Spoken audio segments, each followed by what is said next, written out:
Salve, interwebs! Estamos novamente aqui reunidos para começar mais um Inside the Field. Eu sou o Lucas Braga e estou mega animado por ser a última divisão da AFC, a AFC Norte. E por que deixamos ela por último? Quem vai me explicar é ele, que sempre está aqui, senhor Bruno Braga. Porque ela tem tudo para ser a mais disputada, mais caótica, Libertadores da NFL, vai ser lindo. Cachorro como juiz? É, exatamente. Dedo na gritaria e cu, ninguém de ninguém, e é isso aí. Vai valer rojão na torcida inimiga? Vale, vai ter aqueles mosaico fail que tem aqui no Brasil. Vai ter... O bandeirão desenrolando e dobrando no meio, né? Vai ter tudo isso. É, vai ter o galera empurrando a ambulância, que nem clássico carioca, vai ter uma beleza. Vai ser da hora, vai ser... Não, tem que ter aquelas porradaria que um time tenta sair correndo e é encurralado, tá ligado? Porque o estádio não tem pra onde correr. Sim. Isso que é da hora, o nego jogando moeda dentro do campo. Mas esse é o espírito, por isso que a gente deixou a AFC Norte por último, porque o bagulho vai ser louco se não for a divisão mais disputada desse ano. Com certeza vai estar ali no top 3, porque o bagulho foi louco, são times aí de alto escalão e que tiveram muitas mudanças significativas, não é mesmo? Mas antes de entrarmos no tema, logo depois que o avião terminar de passar em cima da porra da minha casa, Jabazex de leve, lembrem-se, se inscrevam nesta bagaça lá no YouTube. A gente quer bater 100 inscritos antes de começar a temporada regular da NFL. Pode começar a pré-temporada, a pré-season sem problema nenhum, mas a temporada regular antes do kickoff do primeiro jogo a gente quer bater 100 inscritos, então nos ajude lá. Não se esqueça que estamos no Spotify, é só procurar por Inside the Field. Como eu sempre falo, tenha um pouquinho de paciência no scroll lá, porque vai aparecer.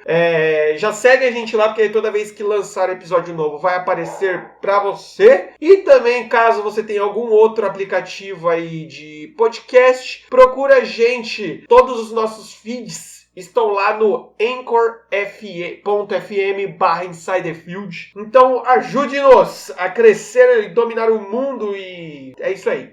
Instagram também estamos lá. Lá a gente interage bastante, fazemos umas graçolas no Stories. Só procurar por @InsideTheField Podcast. Rapaz, eu meti o beatbox aqui quase, né, mano? Você é louco. Cutichala e Cutibrown. Vamos logo pra essa bagaça, vamos parar de enrolar, mano, porque se os outros episódios estavam lá 1h e pouquinho, já 1h05, 1h10, imagina esse AFC Norte, como vocês viram e como eu já falei, acho que 7 vezes aqui, só em 3 minutos de gravação. Então vamos mais uma, AFC Norte. Vamos zoar aquela galera chata, né? Porque se você está falando AFC, você tem que falar North. Se você vai falar Norte, você fala AFC. Temos pra todos os gostos, temos aqui. Parabéns, troféu caga-regra. Cara, o bagulho vai ser louco, porque como eu comentei antes, são 4 times aí que tem peso, tem história, menos um. Mas tivemos bastante mudanças aí, bastante coisas relevantes. E, assim, é um consenso geral de toda a mídia, de todo mundo que acompanha a NFL, que o bagulho vai ser loucaço. Vamos começar. O primeiro time da AFC Norte, Baltimore Ravens. Campanha da temporada de 2018, primeiro lugar da divisão com um lindo 10/6, perdendo para Los Angeles Chargers no Wild Card, mas mostrando muito a que veio os roxinhos lá de Baltimore, né? Pois é, assim, quem imaginava que os Ravens venceriam a divisão trocando de quarterback no meio da temporada, e não que a entrada do Lamar Jackson tenha sido, tipo, a grande mudança, Lamar Jackson, grande quarterback. Mas meio que representou esse novo Ravens, né? Que, querendo ou não, virou praticamente não outro time, mas deu uma cara muito nova. E é bizarro quão encaixou. Mesmo o Jackson sendo um rookie, ainda sendo limitado, foi a maneira que encaixou, né? À toa que conseguiram vencer a divisão foi ainda muito disputada, né? Tanto que só foi decidido na última semana, nos 2 jogos envolvendo os 4 times da divisão, né? Isso foi interessante. Acabou decidindo ali entre Pittsburgh e Cincinnati. E depois, ao mesmo tempo, aliás, estava tendo Baltimore e Cleveland, que aí encerrou quem ganharia a divisão. Mas foi um time que foi até que interessante de ver com essas mudanças grandes, né? Que mudar de quarterback titular é sempre difícil. E ainda assim ter tido o sucesso que tiveram. Cara, eu discordo quando você comentou de ser outro time, mano. Porque pra mim, sim, a mudança de Joe Flacco pra Lamar Jackson foi gritante e teve outra cara o time. A gente vai explicar um pouquinho melhor isso, mano, mas a minha opinião é que você saiu basicamente de um quarterback mais conhecido, né, pela característica de ter um braço forte, um cara que era mais, jogava mais baseado na leitura e na pancada do braço, para um cara totalmente móvel, totalmente, talvez até que representa essa nova gama de quarterbacks que tá aparecendo, que é o quarterback de tipo, meu irmão, se vira, tá ligado? Você não vai socar o pé no chão e esperar a galera se mover, você vai se mover junto, tá ligado? Cara, quais foram as principais fraquezas desse time que nos surpreendeu, mas acabou caindo até que relativamente cedo aí nos playoffs do ano passado? Então, se tratando, né, passeando pela essa entrada do Lamar Jackson, foi um ataque que se limitou muito a correr com a bola, né? Tanto que foi o segundo que mais correu na temporada passada e de maneira ou outra, acaba se tornando algo previsível, né? Principalmente considerando que a gente falou no podcast passado da questão do elenco completo dos Chargers, que ele é muito robusto, digamos assim, praticamente todos os setores, e principalmente na defesa, você tendo essa leitura muito bem feita, é relativamente fácil você conseguir parar esse ataque. Não é à toa que, não que o Chargers passeou contra o Ravens, mais ou menos, mas foi um jogo muito chato de se assistir, porque se tornou um jogo muito físico, né? E por conta desse grande volume de jogo terrestre, ele não compensava tanto no passe, né, quando acabava tendo que dar uma variada, e por consequência foi um ataque que sofreu muitos fumbles. Foi o time que mais sofreu na temporada, com 16, e isso está meio que diretamente ligado à questão de correr tanto com a bola assim, né?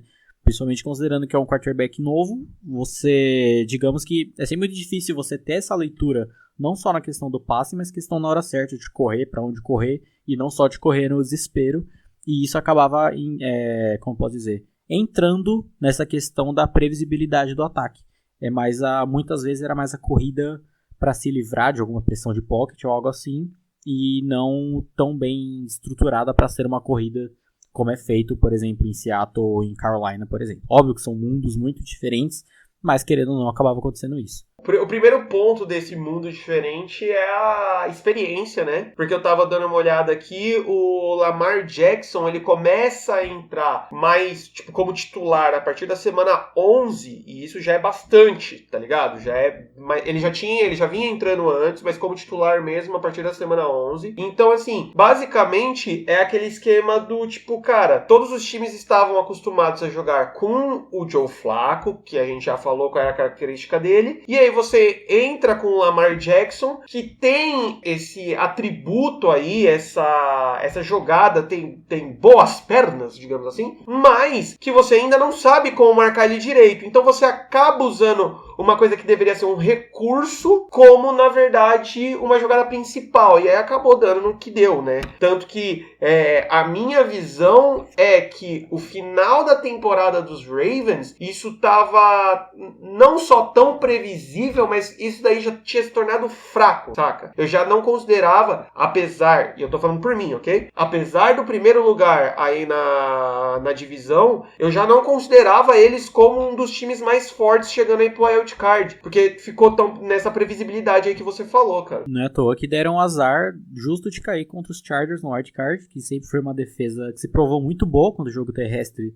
a temporada inteira, e meio que foi basicamente isso, né, velho? Você acaba se limitando de uma maneira que você acaba cavando sua própria cova, digamos assim, né? É que você se limita muito, né, cara? Quem foram os jogadores de destaque desse ano de 2018 pelo Baltimore Ravens? Então, começando pelo Marshall Yanda, que é um guard, que tá aqui meio que, não só porque ele jogou muito bem, foi pro Pro Bowl e tudo mais, mas representando a 6ª melhor offensive line da temporada. Assim como nós já falamos várias vezes aqui, a questão de você correr com a bola, seja com running back ou com quarterback, ela sempre vai passar muito pelo quão a linha ofensiva ou protege, ou quanto ela abre espaço para que essa corrida seja feita. E querendo ou não, um time que apostou tanto no jogo terrestre acaba passeando, tendo essa qualidade, sendo o destaque o Marshall Yanda. E querendo ou não, a gente não tem como não falar do Baltimore Ravens de 2018 sem falar da defesa, né? Durante ali praticamente toda a temporada regular, ao lado de Bears e Cowboys, eram as melhores defesas da temporada, sem sombra de dúvidas, assim, muito por 4 jogadores em específico: o linebacker CJ Mosley, o safety Eric Weddle, o defensive tackle Brandon Williams, que garantia muito essa questão do pass rush mais direto e reto, né, pressão no miolo da linha, e o outro linebacker, o Terrell Suggs, que é a experiência com pernas. Se eu não me engano, é o segundo jogador há mais tempo na NFL depois do Tom Brady. Então, assim, pra você ter noção como o cara já tá... Oxi, e o Vinatieri? Oi? E o Vinatieri? O Vinatieri só é velho mesmo? Se eu não me engano, sim. E porque é kicker, né? Ninguém liga. Não é jogador, kicker não é jogador. Pois é. Kicker não conta. Não comemora Super Bowl nem nada. Nossa, caralho. Falar que o kicker e o Vinatieri não comemora Super Bowl, sendo que esse filho da puta garantiu pelo menos, pro Patriots, é foda, né, mano? Mas ok. Não, isso aí não vale, não serve de nada. Qualquer um que chutava lá ia acertar. Vai, continua. E lá vai vir a kickerfobia, vai aparecer aí. E esses 4, né, jogadores da defesa, como eu falei do quão foda foi a defesa do Ravens no ano passado, eles representam justamente a defesa que menos cedeu pontos por jogo na temporada, coroando, né, o quão boa essa defesa foi durante a temporada regular praticamente inteira e tá acabando dando uma leve sofrida ali contra os Chargers. Eu acho que o grande ponto não foi que a defesa caiu de produção, foi o ataque, tá ligado? Mas mostra aí que o time de Baltimore, ele tem uma grande tradição no quesito ataque e no quesito, principalmente, defesa. Principalmente no quesito linebacker, né, mano? Os caras parece que tem o dom de ou draftar linebackers já e lapidar os malucos, ou trazer linebackers e ensinar os caras a jogarem. É um bagulho maluco, né, velho? O que esse time fez de bom nessa free agency aí pra melhorar essa bagaça toda? O Torresmo tá chorando, mas continue. Então, o quesito free agency Baltimore Ravens 2019 é uma saga à parte, que é o que faz esse time, como posso dizer, não conseguir vir com a metade do hype, talvez, de que ele poderia ter por ser o atual campeão da divisão, né? Muito porque eu citei 3 nomes como jogadores de destaque de 2018: CJ Mosley, Eric Weddle e o Terrell Suggs. Nenhum desses 3 está mais no time. O que é uma coisa assim... É um alerta, né? Pois é, foram big destaques e você perdeu os 3. E você não repôs essas faltas de uma maneira muito específica. Então você perde peças muito fortes e você não repõe a altura. Óbvio que quem entrar no lugar pode jogar muito bem, pode conseguir repor, pode jogar melhor ainda que os caras, mas a questão, né, o que a gente consegue analisar é que não foi feito isso. Apesar de que os principais reforços da Free Agency foram 2 bons jogadores, então você mantém ainda o peso, digamos assim, dessa defesa com o Earl Thomas, né, o grande safety lá de Seattle. Apesar de que, né, ele não é mais o melhor safety da NFL, né, pra você que fala isso, feliz 2014 pra você, mas ainda assim é um grande jogador, é um excelente jogador, mas, como a gente falou, já não é mais o que já foi, já tá ficando velho, então, assim, não tem como ter aquele empolgou que a gente teria alguns anos atrás com o Earl Thomas, mas ainda assim é um bom jogador. E fortalecendo mais ainda o lance do jogo terrestre, trazem o running back que era lá de New Orleans, o Mark Ingram, que, né, cansou de perder, aliás, corridas para um rookie e vazou.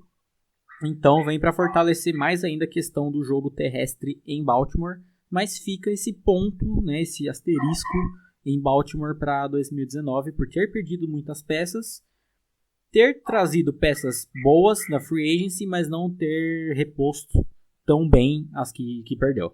Mano, assim, é estranho, né? Essa baixa movimentação na free agents. E assim, apesar de pelo menos um nome pontual aí no draft, também nada tão gritante, né? No draft eles trazem, pelo menos que eu me lembre, assim, de ser mais relevante, o Marquise Brown, né? Que querendo ou não, era um dos melhores wide receivers dessa classe, né? Pois é, o grande Hollywood Brown é um cara, assim, como você falou, um dos melhores wide receivers dessa classe e tem tudo pra fortalecer nesse quesito o time, mas é complicado, né? Você conseguir o quão esse time vai ter que dar um upset no quesito ataque, você lapidar um wide receiver a esse ponto é meio difícil. Acho que a questão do Marquise Brown foi muito mais essa questão do quão específico ele já é bem formado, digamos assim. Óbvio que é sempre melhor você conseguir um prospecto que já é mais pronto do que um totalmente sem noção de nada.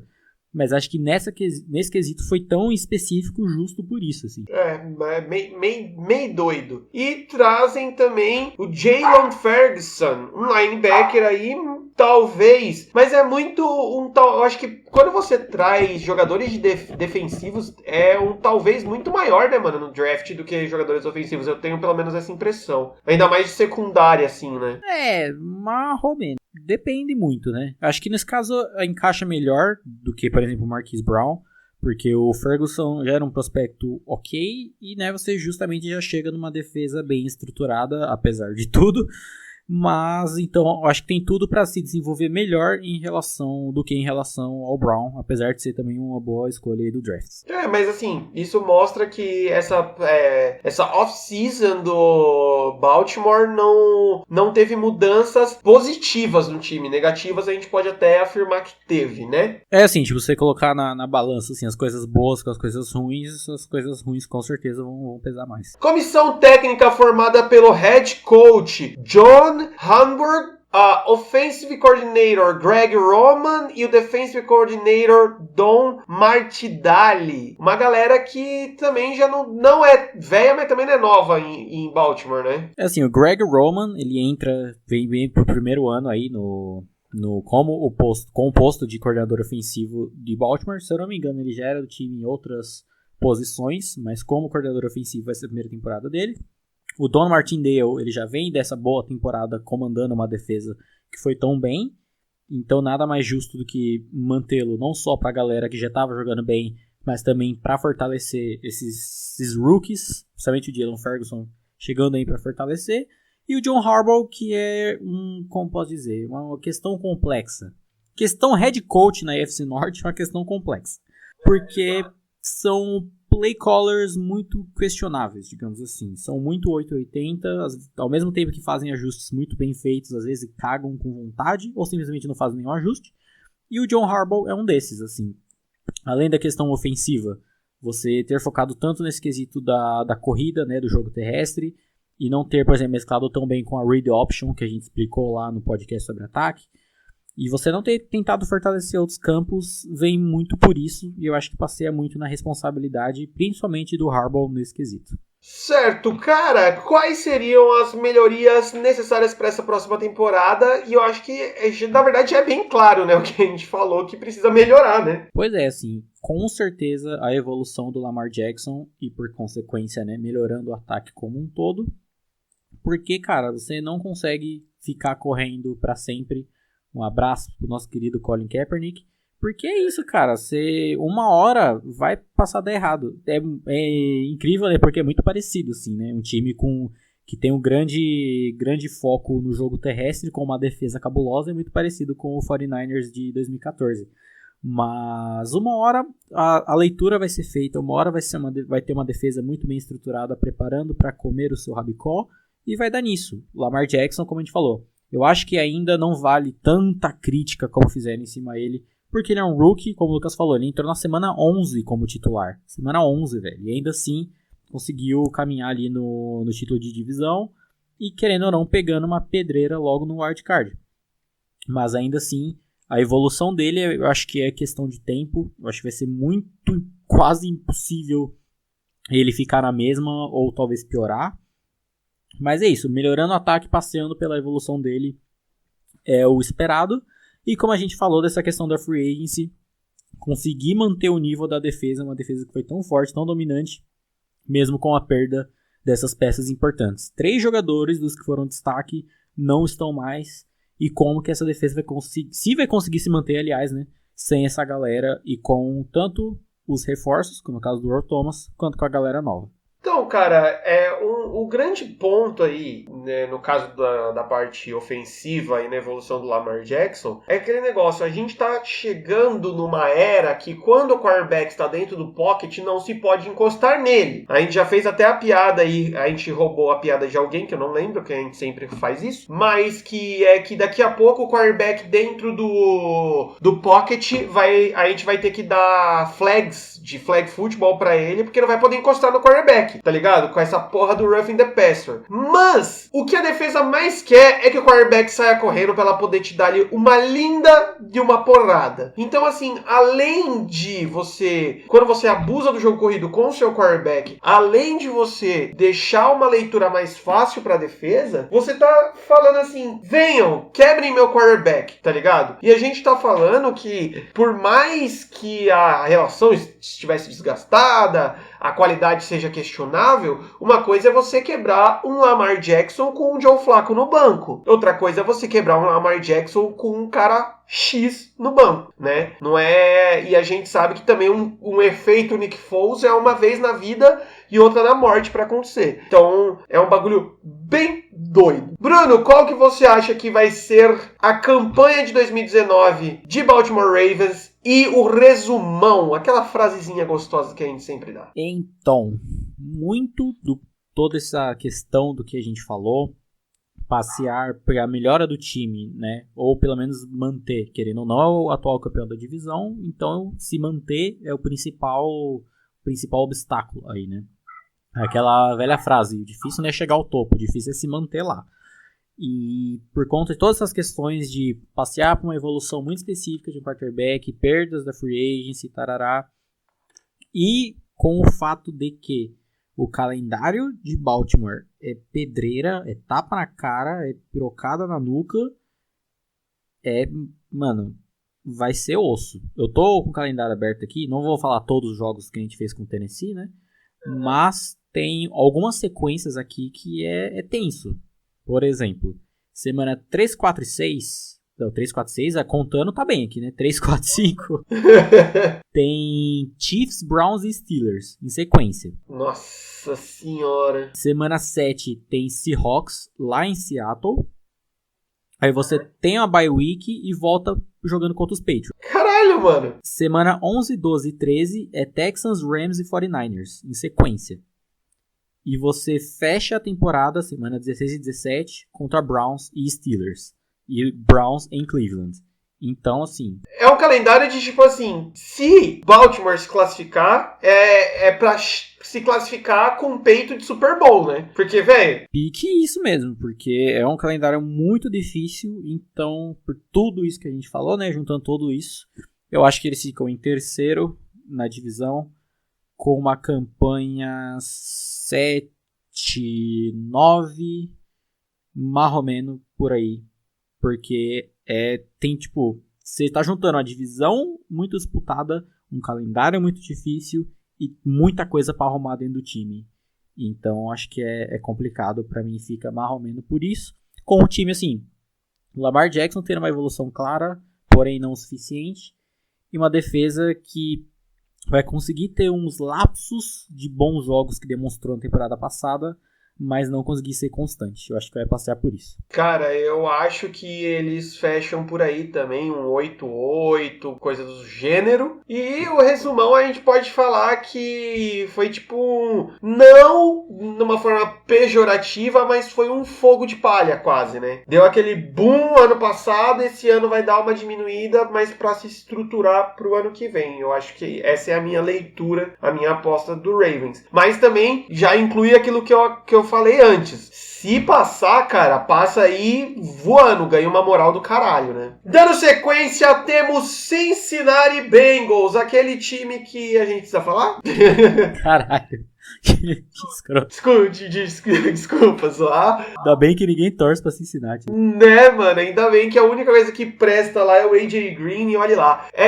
Campanha 2018, um 6/10, até que impressionante, desculpa falar aí, que eles conseguiram arrancar 6 vitórias, não sei como. E quarto lugar da divisão, e mano, desculpa se existe algum torcedor do Cincinnati que ouve a gente aí, mas vai ser saco de pancada geral esse ano, né, velho? Principalmente dentro da divisão. É bizarro, porque, assim, quando penso em Cincinnati, tanto como foi na temporada passada, como nessa temporada, eu não dá pra pensar neles como um time horroroso, como, sei lá, o Giants, ou alguns outros, ou o Cardinals da temporada passada. Tipo, não é assim, é óbvio que Cincinnati não é assim.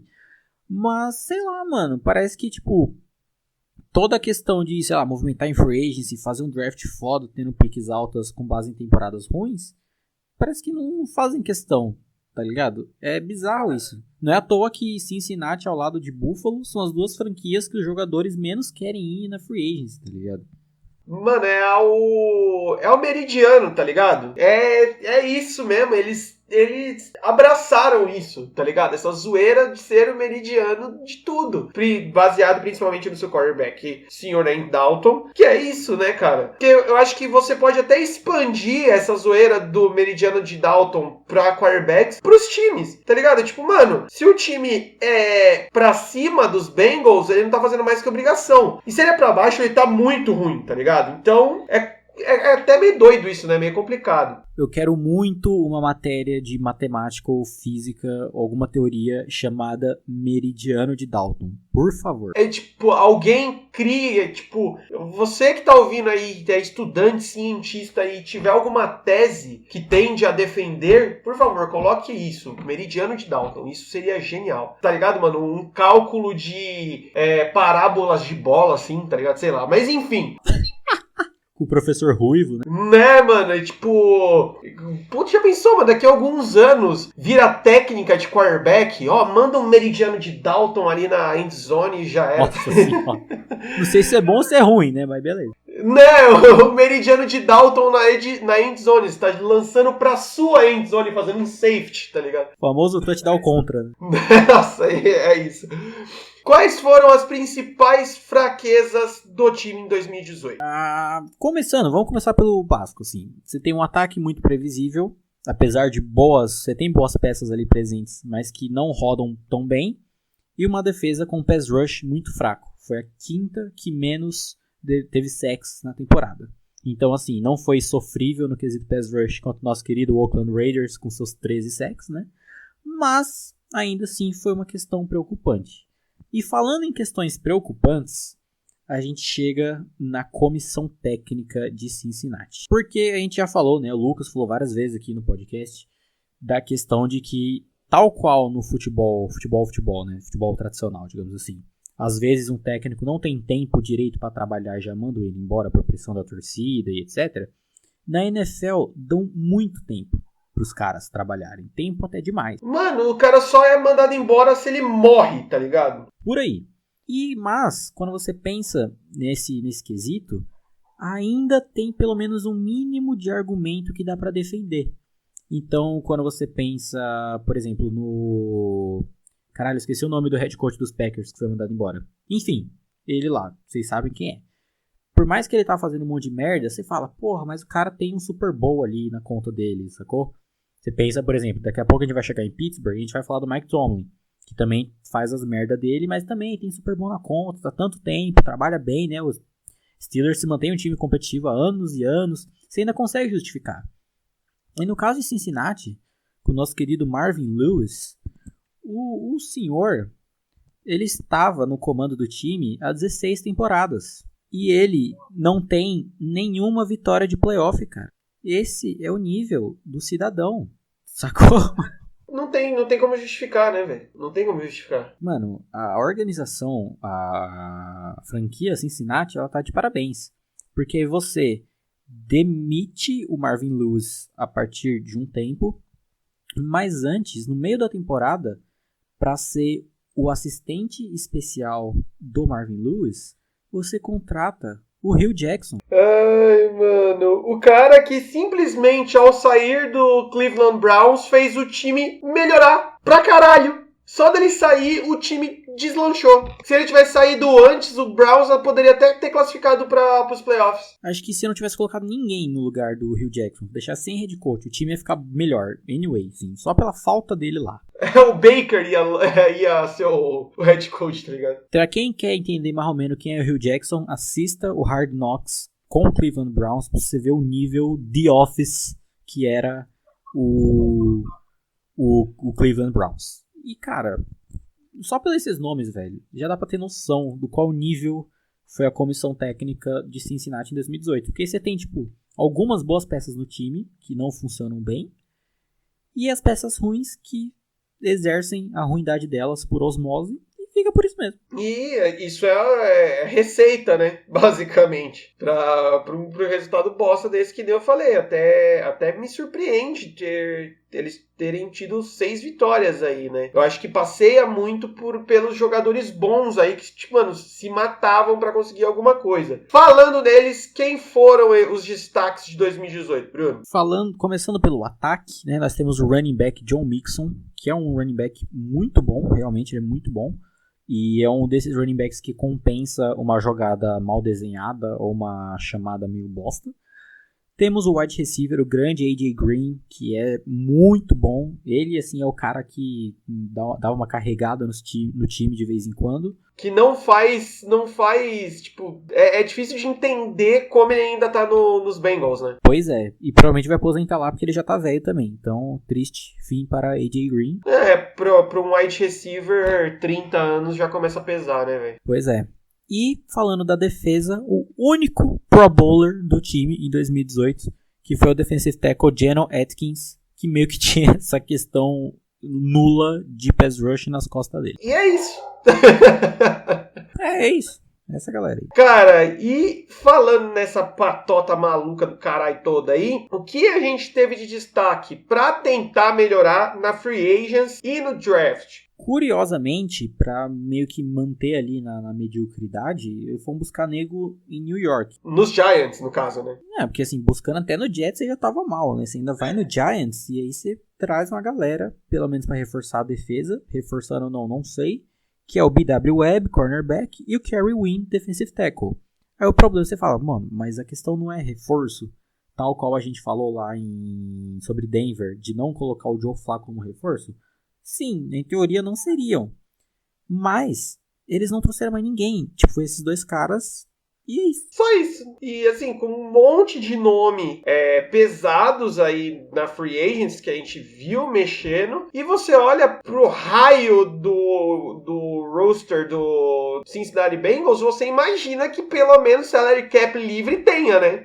Do jeito que é essa organização da franquia, eu não duvido nada eles saírem todo cagado, esquisito também, né? Nossa, é verdade. Pior que é verdade. E no draft, fizeram alguma coisa decente, cara? Mantendo a atenção à defesa com o linebacker Jermaine Pratt e fortalecendo a offensive line com o Jonah Williams, que era um bom prospecto, o Jonah Williams.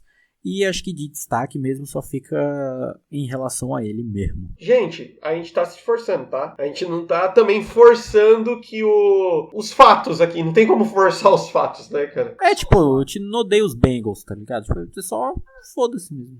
Não, a gente só odeia Oakland, mas Cincinnati não, a gente tá de boa com eles. Nem Oakland eu odeio, nem Oakland. Você só odeia Jacksonville, né? Comissão técnica formada pelo head coach Zach Taylor, pelo offensive coordinator Brian Callahan e pelo defensive coordinator Lou Anarumo. Todo mundo novo, né? É assim, uma comissão técnica feita do zero.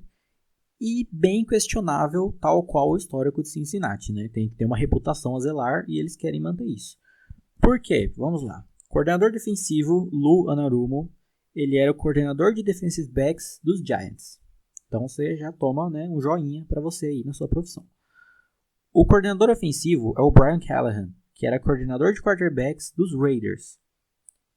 Então o cara sai de treinador do Derek Carr para coordenar o ataque comandado por Andy Dalton. Pode se considerar um upgrade? Talvez, né? Mas não muito.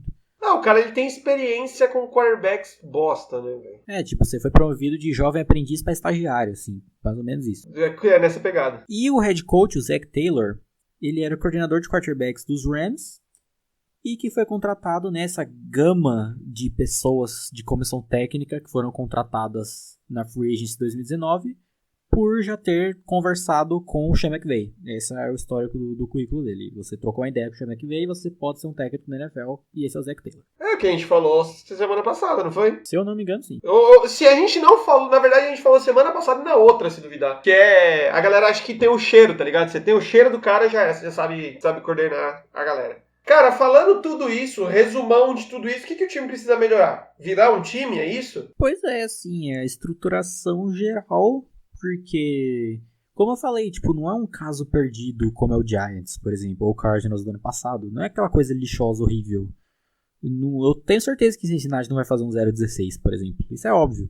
Mas, tipo, tem como fazer essas boas peças rodarem melhor ainda e manter um nível minimamente decente. Mas é muito difícil, velho. É complicado. Nossa, vai ter até um sono aqui falando nesse O cara tá time. com sono de falar de Cincinnati, pra você ver o nível. Não tem muito o que falar. Cara, qual você acha que vai ser a campanha do time e o resumão deles esse ano? E aí vem um ponto bacana, que o calendário deles talvez seja mais difícil que o dos Ravens ainda. Porra! E você falou que não acha que vai um 0-16, então. Não, porque assim, ó, vamos lá. Semana 1 e 2, Seahawks e 49ers. Já pra dar uma bombada aí. Acordada, né? Aí você tem, obviamente, os rivais de divisão, né, que estão fortes ali. Na semana 8, você pega os Rams lá em Londres. E aí esse jogo vai ser a caralho, assim. Seja lá o que vai acontecer. Na semana 12, 13, 14 e 15... Na verdade, vamos pegar da 12 pra frente. Eu acho que é uma boa. Na 12, você pega os Steelers. Na 13, os Jets. Na 14, os Browns em Cleveland. Na 15, os Patriots. Na 16, os Dolphins em Miami. E na 17, os Browns novamente. Então, assim... São os últimos 5 jogos, é isso? É. É tipo, é você terminar a temporada com chave de cocô, né, velho? É, tipo, é você consagrar sua lose streak, assim, boladamente. Eu acho que, né, não é mistério pra ninguém. 4º lugar na divisão novamente.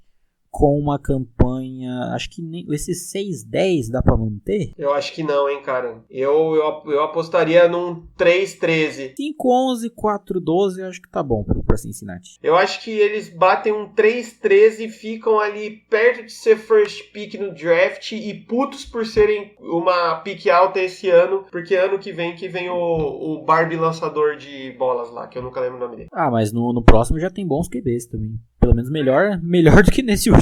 Né, o Andy Dalton vai ligar o modo Super Saiyajin dele pra eles não draftarem jogadores QBs bons, né, mano? Pois é, Super Saiyajin ruivo. Próximo time, talvez o time mais badalado dessa off-season, que mais a galera tá apostando e que, assim... A galera não tá falando deles à toa porque o potencial é gigantesco, baseado no que fizeram ano passado e as melhorias que teremos para este ano. Estamos falando de Cleveland Browns, o time que terminou o ano passado com a campanha de 7/8/1, em terceiro lugar da divisão, um time que vinha de uma campanha 0-16 e fez isso, mostrou a que veio, mostrou que de uma temporada para outra você pode crescer e crescer muito. É aquela coisa, né? Qualquer coisa ia ser melhor que um 0-16. Passando a semana 1, a gente já falou, né? Então já tá uma campanha melhor. Mas é uma campanha negativa. Ficou em terceiro na divisão, obviamente não indo pra playoff.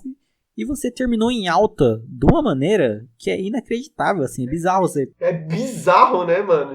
Se você explicar pra uma pessoa de fora como você faz uma campanha 7-8-1, você fica em terceiro na divisão e ainda assim você termina com o pó apontado pra lua. É bizarro isso. É muito louco, né? Mas estamos aqui justamente para explicar isso para as pessoas leigas. As principais fraquezas desse time... Quais que foram? Ter o Hugh Jackson como head coach até a semana 7 já é uma fraqueza boa o suficiente, assim, né? Você vê o rapaz que limitava tanto o time, fora que até então você não tinha o Baker Mayfield tão certo até então, não é à toa que era o Tyrod Taylor, né, o quarterback titular até então. Originalmente, digamos assim, o QB1 dos Browns era o Tyrod Taylor.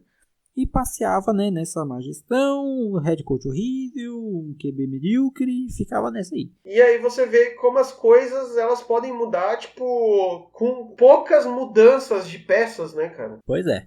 E além disso, você tinha a questão de um pass rush não tão presente, era uma defesa que não era tão boa no quesito pressão, e um ataque que sofria de algumas engasgadas boladamente boladas. Isso passeava não só por um quarterback rookie, mas também um ataque que às vezes não era tão bem organizado, não tão bem se ajustando, como por exemplo, poderiam ter ganho aquele jogo na última rodada contra os Ravens, e acho que muito daquilo vem na questão do ataque não ter sido muito bem feito, mas acho que passeia por aí as principais fraquezas mesmo. Cara, o quesito QB rookie pesa bastante, apesar da gente ter visto um rookie muito pronto, muito preparado, digamos assim, né, velho? Vindo aí do college, coisa que a gente não via, sei lá, desde Andrew Luck. Não tô comparando, ok? Não tô falando que Baker Mayfield é o próximo Andrew Luck, mas tô falando no quesito chegar tão prontinho, assim, né, mano? Põe ele no campo que ele vai se virar bem. Mas sabe qual que eu acho que acaba batendo também nessa questão do Baker ser um rookie, cara? Eu acho que o playbook não foi pensado pra ele. E isso acabou limitando muito o ataque, dando essas travadas e tal. Pelo menos é a forma que eu analiso, principalmente a parte do ataque do Cleveland Browns, porque o Baker começa a entrar mesmo como titular, acho que lá pela quarta, quinta rodada só, né? Quem foram os destaques desse time em 2018? Esse time que terminou negativo, mas todo mundo acabou pagando uma moral pra ele. Pois é, porque assim, os destaques desse time foram realmente destaques, né? Foram jogadores que jogaram muito bem e só tem a melhorar para a temporada 2019, não é à toa o hype em volta de Cleveland, surpreendentemente. E passeia pelo guard Joel Bitonio, que foi uma offensive line que se fechou não tão bem assim, mas no geral é uma offensive line ok, uma offensive line sólida. Teve o grande Myles Garrett, o Ed, que foi draftado lá em 2017, sofreu aquela temporada 0-16, mas ainda assim era um puta jogador, era óbvio o quão cedo ele ia ser picado no draft, e vem mostrando cada vez mais a qualidade dele, não só o hype que ele tinha desde o college. Foi o 6º jogador com mais sacks na temporada, olha aí.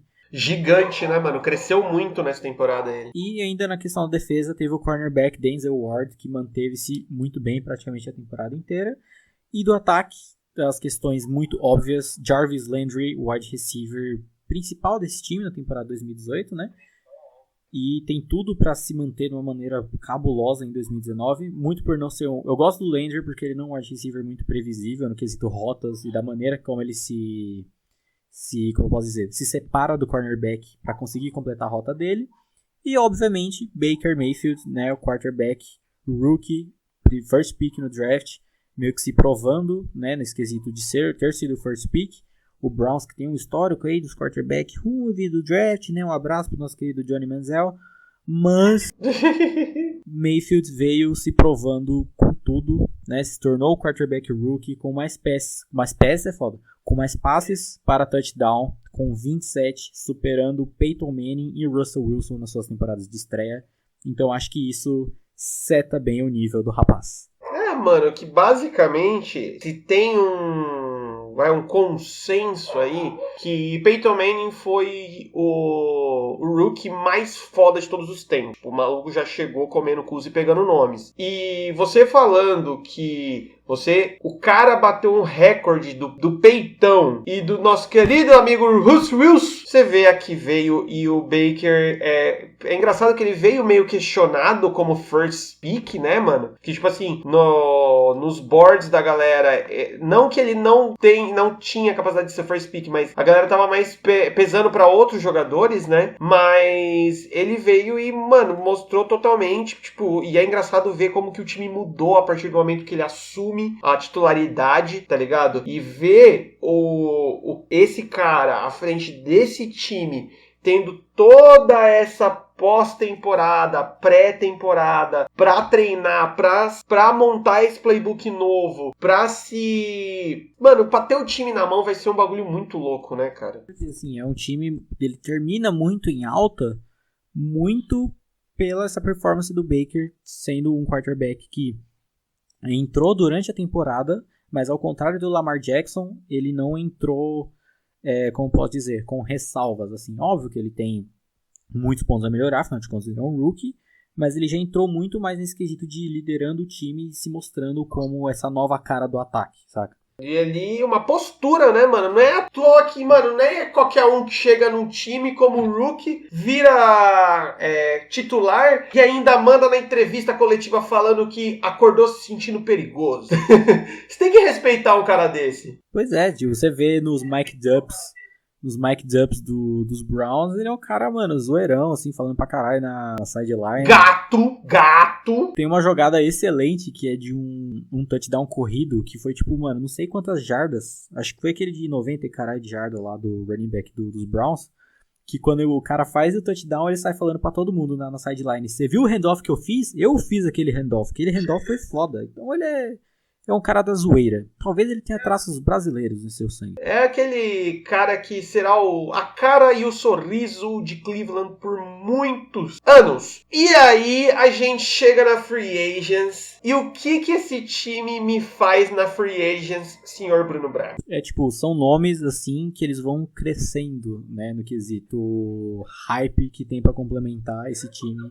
Mano, basicamente a gente falou, não lembro se a gente bateu o martelo, se foi o Browns ou se foi os Lions que ganhou a Free Agents, não foi uma parada dessa? Acho que fica nos Browns mesmo, né? Acho que é meu consenso. E aí você vem com Eric Kush, guard lá de Chicago, que já é um bom jogador. Vamos analisar. Você tá trazendo um cara pra proteger mais Baker Mayfield. Continua. Já é uma coisa boa. Você tá solidificando mais ainda uma offensive line que fez um bom trabalho. Você tá dando mais tempo pra um cara extremamente talentoso, pra mais leitura e lançamento mais tranquilo. Você traz lá de New York, no caso dos Giants, meio que passando, com certeza, solidificando esse processo de rebuild, mandando fora o resto de jogador que tinha.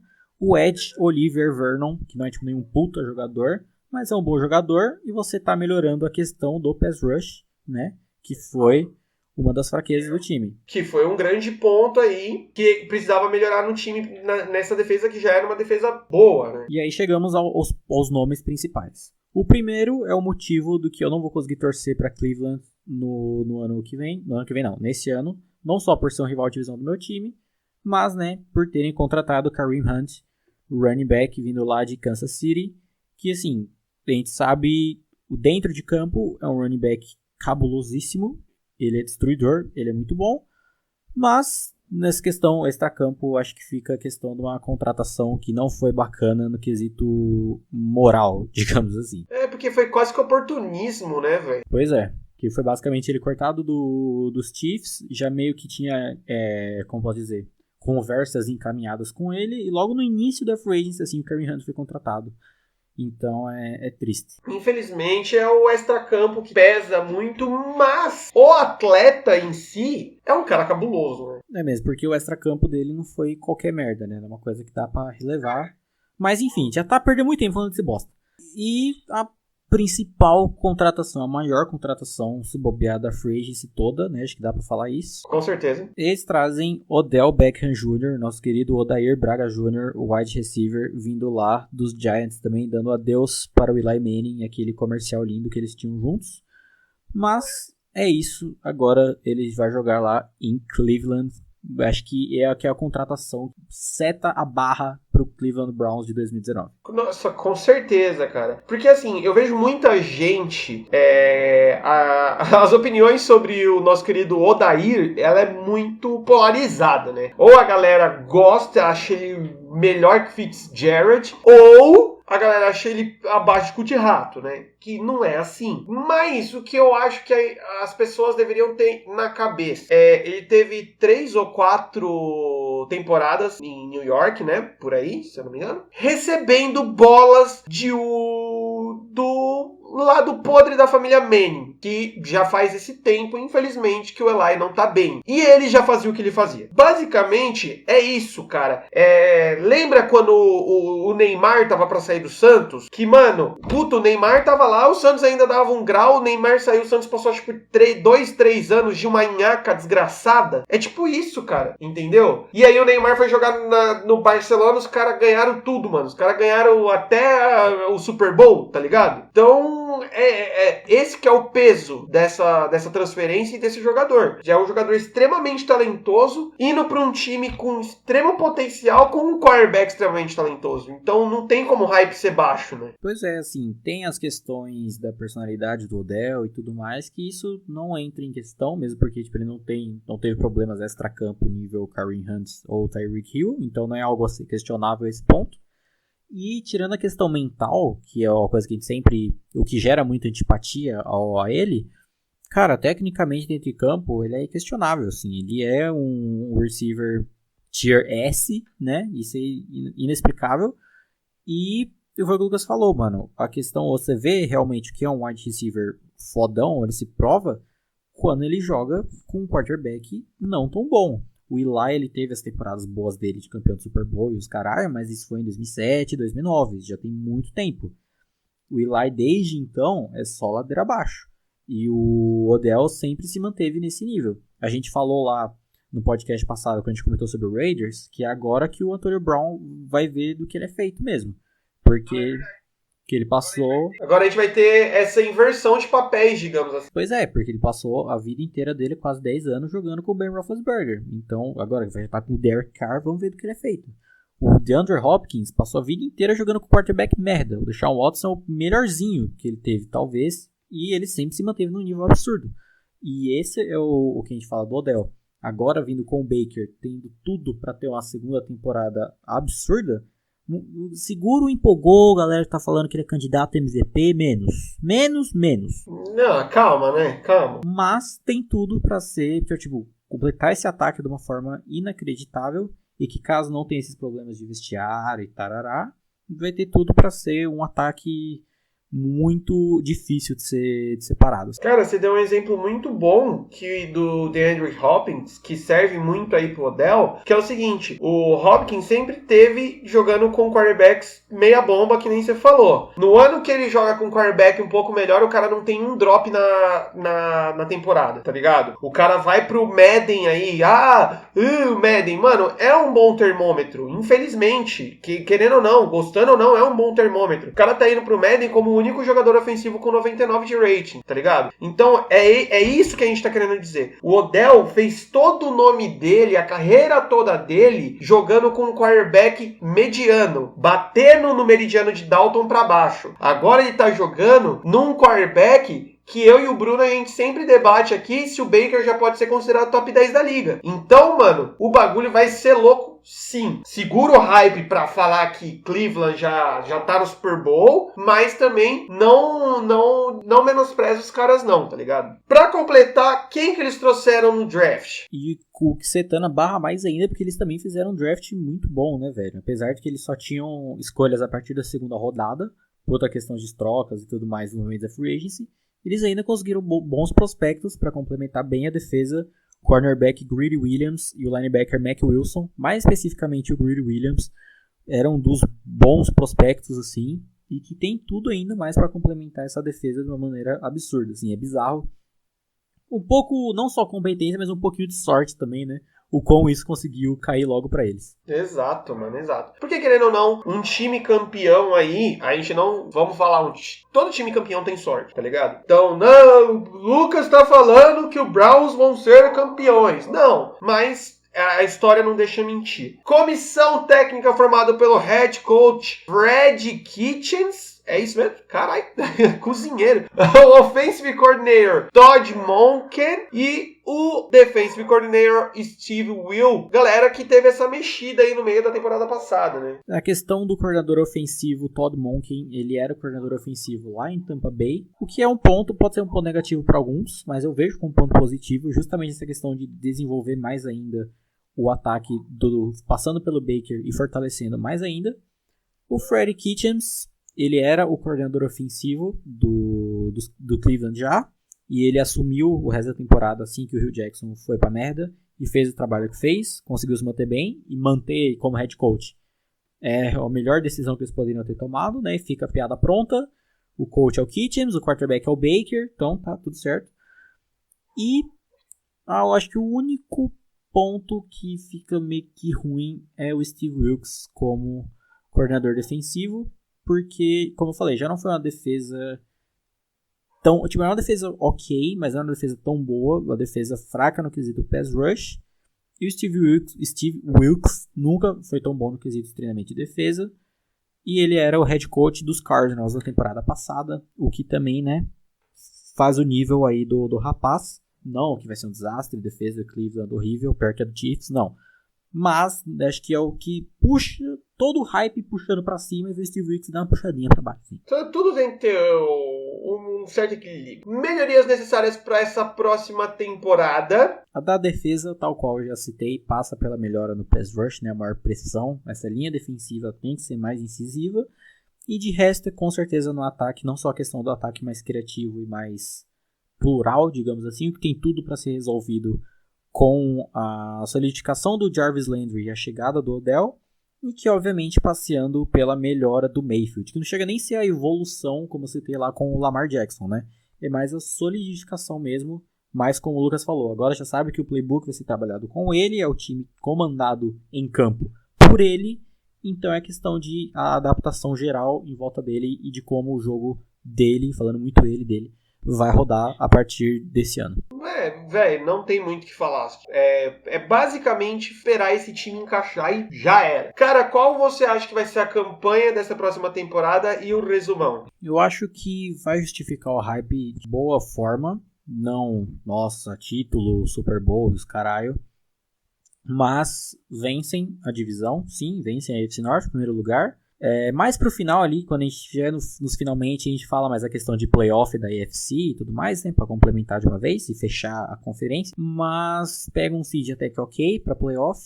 E na campanha como um todo, como o calendário deles, tipo, ele é ok, assim, tipo, obviamente tem jogos difíceis, mas é bem nivelado a questão dos jogos difíceis e jogos que tem tudo pra serem fáceis, né, nunca se sabe.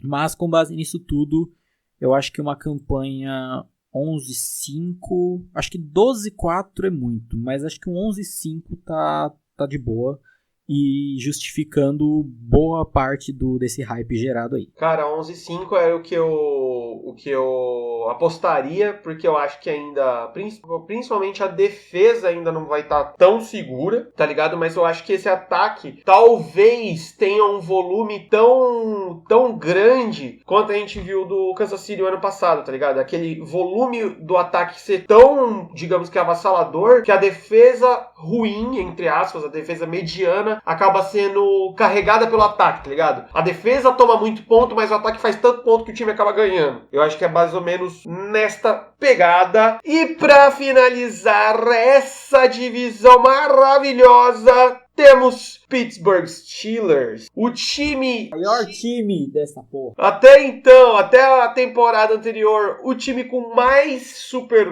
Bowls, o time que eu afirmo aqui tá sendo o time que a galera tá mais subestimando, e não se pode subestimar o time com peso e história de Steelers. Fecharam a campanha 2018 com 9/6/1. Sofrido segundo lugar da divisão, mas não foram para os playoffs. Bruno, o quanto da sua calvície é responsabilidade dessa campanha de 2018? Você falou sofrido, põe sofrimento aí, leque. Puta que pariu. Eu vi, mano. Eu acompanhei com você. Que foi o time céu e inferno, assim, né? Ganhou dos Patriots, espancou os Panthers, perdeu pro Raiders e pro Broncos, foi uma beleza. Assim. Nossa, time totalmente bipolar, né, velho? Tripolar, quadrupolar. Polipolar. Polipolar?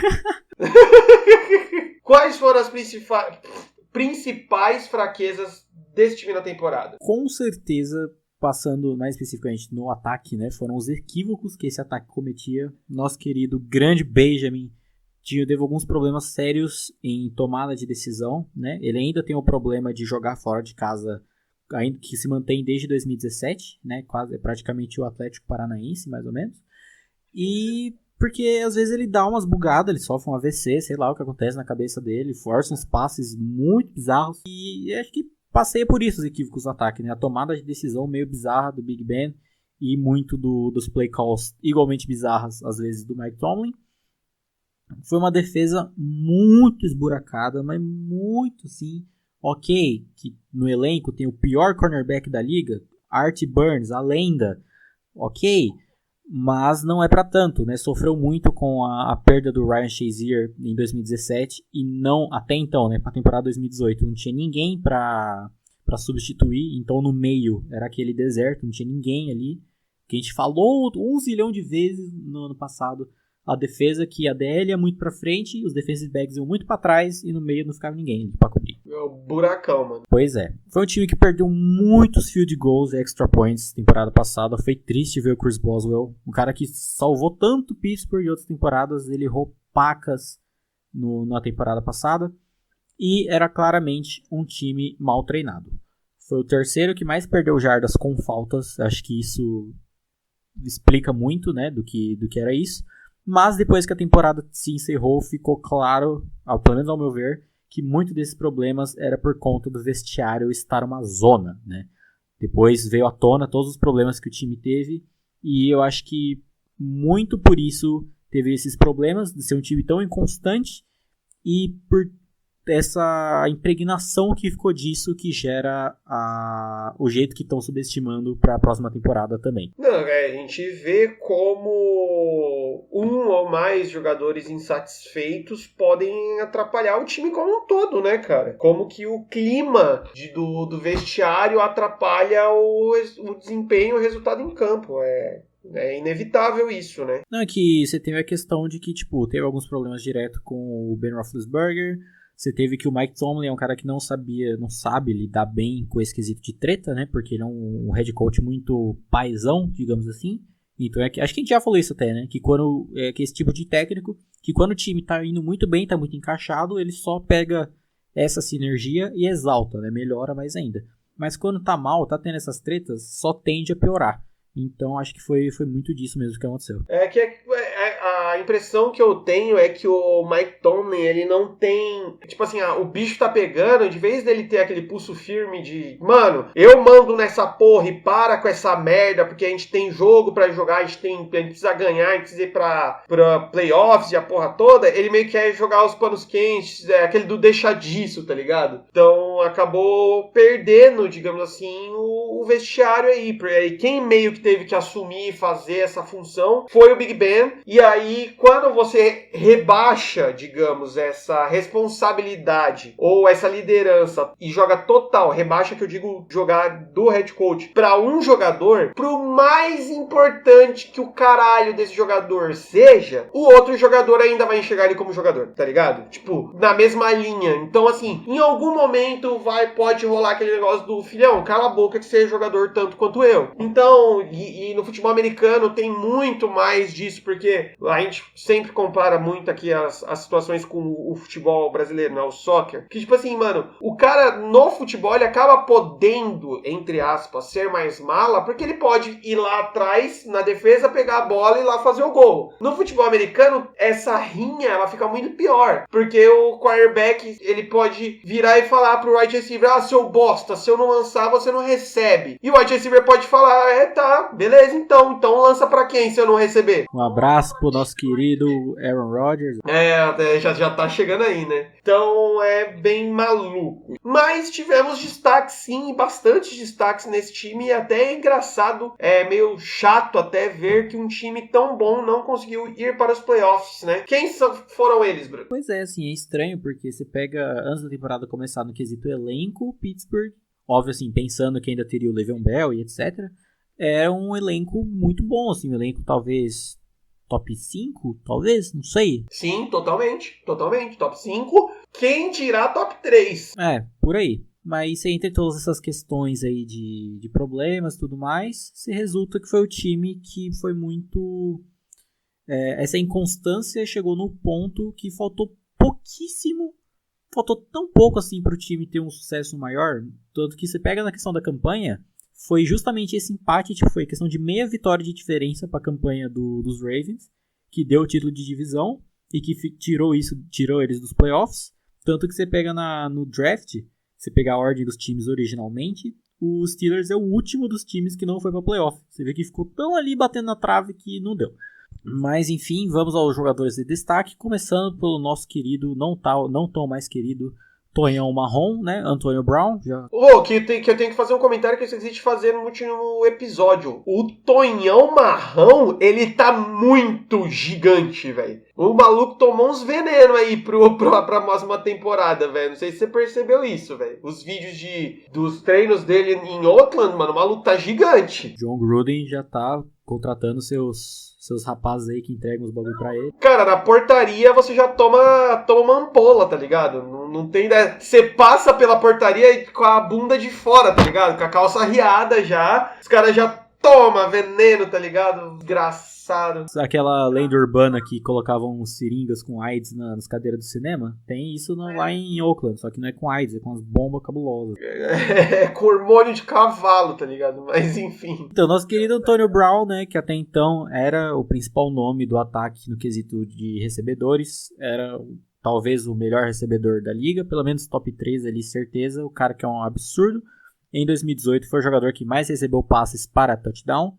E muito disso, tal qual a gente falou do Ben Roethlisberger e no ataque, dos equívocos que o ataque cometia, passava por ele, porque eram muitos passes forçados para ele, que acabavam dando nessas merdas e na quantidade alta de interceptações que o Benjamin teve, mas querendo ou não, foi um dos principais nomes do ataque e do time como um todo. Nosso querido Juju Smith-Schuster, esse querido com toda a razão, foi o quinto... O jogador mais gente boa da NFL, né? O cara mais suave, trunks, gamer, otaku fedido e tudo. Otaku fedido, porra. Otaku fedido, ele é otaku fedido. Se morasse no Brasil ou se estivesse aqui, que nem o Duzão tava de rolê, tava no Anime Friends. Tava, certeza, com aquelas touquinhas de bichinho, com plaquinha pedindo abraço e tudo mais. Ele foi o quinto wide receiver com mais jardas, recebidas e corridas no ano passado. E a partir de agora, né, tem tudo para se tornar o grande recebedor desse time. Ainda continuando no ataque, o James Conner, running back, foi o terceiro running back com mais touchdowns na temporada passada, que veio com esse fardo, essa tarefa de substituir Le'Veon Bell, ou até então o melhor running back da liga. Podemos dizer que em 2017 o Bell foi o melhor da liga. Veio muito questionado, né, de substituí-lo, um cara que venceu o câncer, já é um cara foda por aí. Só nisso já é um cara foda. E ainda assim ele vem substituindo a altura, jogando para um caralho, e é bonito. A única coisa que o Conner tem que melhorar é na questão dele sendo alinhado como recebedor, porque ele tem umas mãos de alface que, meu amigo, mas melhorando nisso, o rapaz fica 10-10. Complementando ainda no ataque, nosso querido Vance McDonald, do tight end, monstro. Como não lembrar do stiff arm dele contra Tampa Bay, que ele enterra o rapaz no chão. Sensacional. Cara, é o melhor exemplo de stiff arm da vida, tá ligado? É como se fazer stiff arm, assim. Você morre, você pega o cara e fala adeus, vai pro chão. E complementando, fechando a questão do ataque, né, os três rapazes que representam essa linha ofensiva incrível, essa família, esse time maravilhoso, com o David De Castro, o guards, Alejandro Villanueva, o tackle, e o Marquise Pouncey, o center. Todos eles absurdos nessa offensive line, representando a quarta melhor OL da temporada. Foi uma linha ofensiva, assim, 10-10. Sempre foi uma linha ofensiva muito robusta, muito sólida e se mantém absurdamente foda desses anos todos. E como você vê qual é a diferença entre ataque e defesa, né, que até agora era só gente do ataque. Na defesa a gente só tem dois rapazes, que é um dos poucos que se salvam, aquele bando de inútil, que fica no defensive tackle Cameron Hayward, que ele jogava em outra posição na defesa, não lembro qual. Ele mudou para defensive tackle muito recentemente e ele se achou nessa posição. Ficou um tempo sendo o pass rusher principal do time até a solidificação deste homem maravilhoso, lindo, meu crush, o homem que acabou com a temporada do Carolina Panthers em 2018, TJ Watt, né, o caçula dos Watts, um beirola, o sétimo com mais sacks na temporada passada. E esse sim, cara, o hype para ele cada vez mais melhorar e virar um pass rusher cabulosíssimo tá todo nele, porque ele tem todo o potencial do mundo, e ao lado do Cam Hayward, ele tem tudo pra ficar mais foda ainda. Pra quem não sabe o que eu falei, que ele acabou com a temporada dos Panthers, foi naquele espanco contra a Carolina que ele dá... Na verdade, ele dá umas 3, 4 porradas no Cam Newton, né? Mas ele dá uma com vontade no ombro dele que fode tudo. E aí o Newton foi forçado no campo e deu na merda que deu. Na hora que é pro Cam Newton correr, ele não corre. Cara, e baseado nessas birutices todas, quais foram os reforços de free agents e draft para o nosso querido estilão da massa? O quesito free agency foi meio tímido, né? Trouxeram Mark Barron, linebacker lá dos Rams, que não é nenhum puta nome. Mas ajuda, né? Ajuda, principalmente considerando que é defesa, né? Qualquer um, quem quiser entrar, tamo aí, ajudar no rolê. Cara, é só falar pra ele, irmão, aqui é a metade do campo, fica parado aí. Já vai ajudar pra caralho essa defesa aí, velho. Que parecia que era formada da linha defensiva, né? E safeties, assim, ó, porque o meio era um buraco.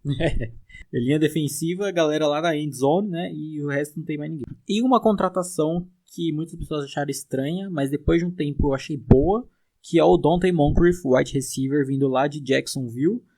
E por que eu achei boa essa contratação? Primeiro, porque aumentar ainda mais esse corpo de recebedores é muito bom, não só pela saída do Antonio Brown, mas porque é um time, tal qual a gente falou dos Ravens no quesito defensivo, a tradição dos Steelers sempre foi, e basicamente sempre será, a formação de wide receivers, de recebedores como um todo, né? Mas mais especificamente wide receivers. O time vem numa sequência absurda de anos e anos de formação de novos wide receivers, de draftar uma galera e se tornar caras absurdos. Então é por isso que não faz tanto sentido essa questão da saída do Antonio Brown, nego achar que acabou o time, porque nunca foi assim. Sempre vem essa renovação de wide receivers e o time se mantém competitivo, forte no ataque há anos e anos. E porque o Moncrief teve bons números jogando anos ao lado de Blake Bortles. Então, assim, é uma estatística que impressiona. É um achievement, que o maluco tem. É um badge que ele tem, né, no uniforme, assim. Sim, com certeza. E no draft? E no draft temos mais um wide receiver, o Deontay Johnson, fortalecendo ainda nessa questão que eu falei, né, a tradição do time, tarará. E reforços pontuais na defesa, o cornerback Justin Lane, que era um prospecto muito interessante. E o principal, né, a escolha que fez os Steelers trocar com os Broncos no draft e subir lá para pique, não lembro qual, acho que é a 10, número 10. E pegar o linebacker Devin Bush. Aí sim, entrando para substituir o Ryan Shazier, para fazer a cobertura do meio, é um prospecto muito interessante e que eu tô muito hypado para esse moleque. Eu diria tranquilamente que ao lado do Quinnen Williams, ao meu ver, ele é um dos maiores cotados a ser rookie defensivo do ano, muito pelo espaço amostral dessa questão de não ter, como posso dizer, chegando lá no podcast da NFC Sul, a gente fala mais dos 49ers e eu falo do porquê eu não acho que o Nick Bosa entra nesse quesito, justo pelo espaço amostral. E como o Devin Bush entra nessa área que não tem ninguém, que o holofote vai estar todo nele, e pela narrativa do time ter sofrido defensivamente com a falta de algum jogador ali, eu acho que isso fortalece a narrativa a favor dele. Óbvio que se ele jogar bem, né? Se ele jogar mal, não serve de nada essa porra. Esquece. Se ele jogar mal, esquece o que eu tô falando. Bota o Ryan Shazier sem poder andar direito, mas enfim. Se ele jogar mal, a gente volta e apaga o episódio, tá ligado? Cancela. Fora que, historicamente, os Steelers têm um histórico, olha que lindo, de fazer um draft bom e um ruim intercalando, assim. Então, 2017 foi um draft lindo, Juju, Connor e o TJ Watt vieram em 2017, pra você ver o nível, e aí 2018 foi tristeza, representou bem a temporada, já começou mal a temporada no draft. E então, 2019, com base nos prospectos de ter subido pra pegar um jogador bom e tal, dá pra ficar feliz com um hypezinho bacana aí. Mano, estamos aí, mas temos um porém que eu sempre gosto de levantar, que é a comissão técnica com o head coach Mike Tomlin, o offensive coordinator o Andy Wittner e o defensive coordinator, o o Keith Butler. E, mano, a gente já falou mais de uma vez, a gente já falou nesse mesmo episódio, desse raio, dessa teimosia, que os times da NFL têm em mandar head coaches embora, porque o cara já fez isso, porque o cara já ganhou aquilo. Na boa, não sou torcedor dos Steelers. Quando tava pra decidir meu time, quase escolhi, foi um dos times que eu pensei muito em escolher, os Steelers. E desde essa época eu sempre pensei, cara, já deu o Mike Tomlin, tá ligado? O cara é bom, o cara tem bons conhecimentos, mas não dá mais. Então, sobre o nosso querido Will Lyon, é complicado porque... Não, fala que nem você tava falando bravo durante a temporada. Não, então, é porque... Will Lyon da puta que pariu.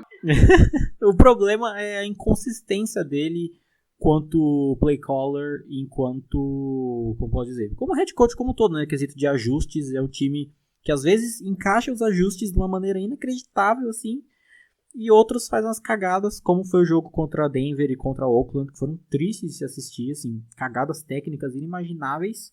E por outro lado, você tem o jogo contra New England, que foi a vitória, e no qual o jogo terrestre foi muito bem feito, muito bem desenhado o ataque, e a gente não jogou com o Conner estava machucado, tipo, entrou o Jalen Samuels no lugar e o ataque rodou. Você vê o nível da inconsistência, saca? Esse é o problema do Mike Tomlin. Então, assim, é um amor e ódio eterno.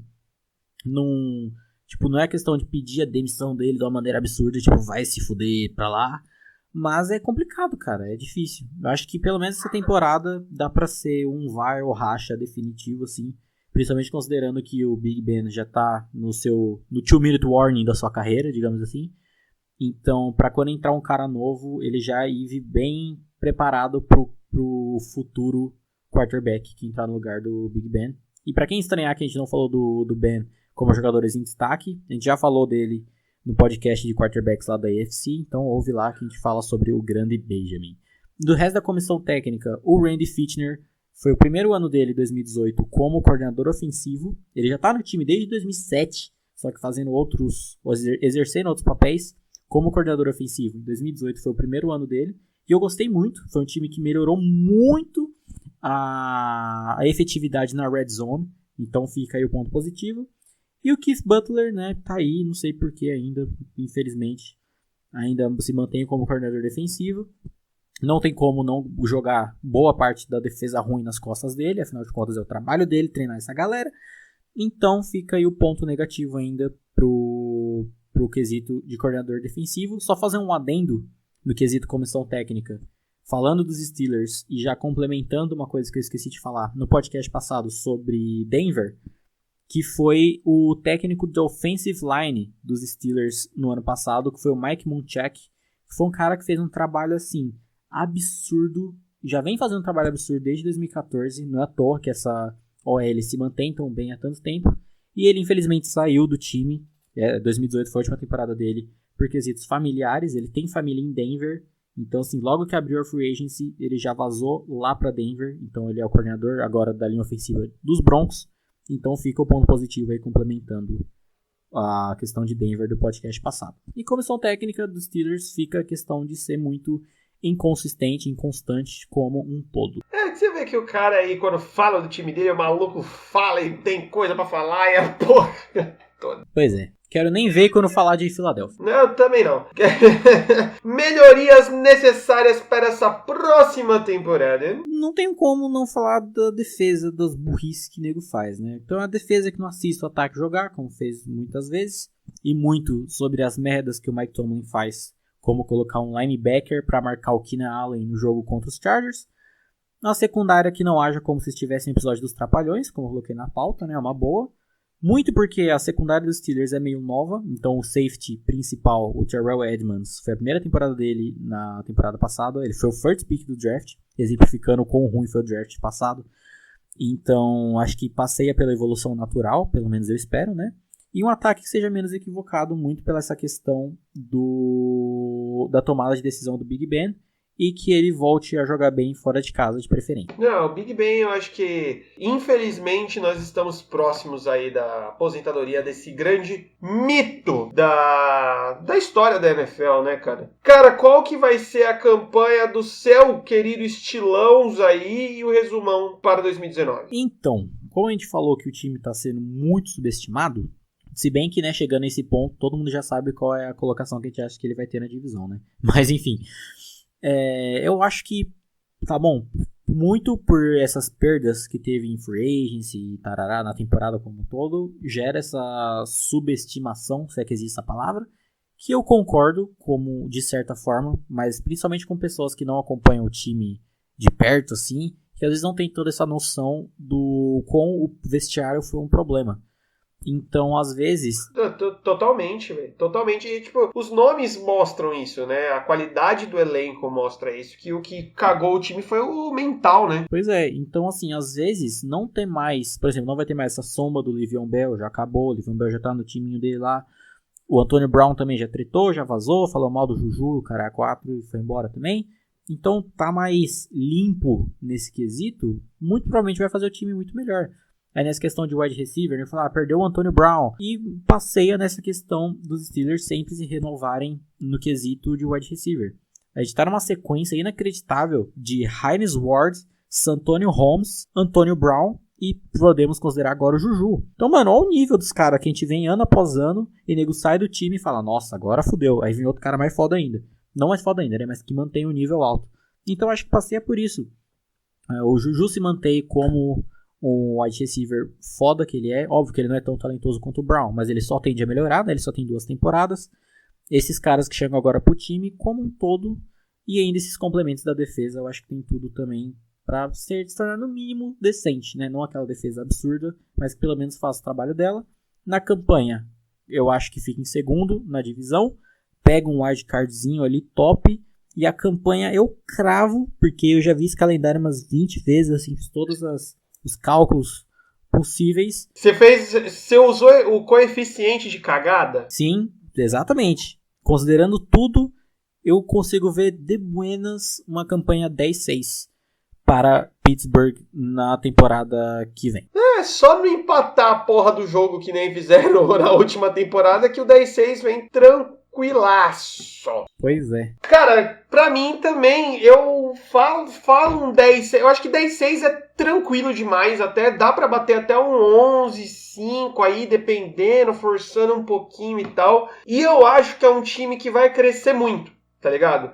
É um time que, primeiramente, vai vir mordido, mas tende a crescer muito, porque, mano, a engrenagem que o Steelers que é conseguir mesclar a galera mais velha com a galera mais nova, ela sempre gira muito bem, tá ligado? Então a gente tá vendo caras mais velhos aí, mantendo a base do time com caras mais novos já encaixando muito forte, que é o caso do Juju, o próprio caso do James Conner, tá ligado? Então, assim, pra mim o time vai crescer, vai ser segundo da divisão também, se Cleveland Browns não dormir no ponto, que se dormir no ponto, o Pittsburgh volta ao seu lugar de costume aí dentro da AFC Norte. Então é isso, galera, terminamos a AFC, tudo analisadinho, tudo bonitinho, todas as nossas previsões serão verdadeiras, te garanto.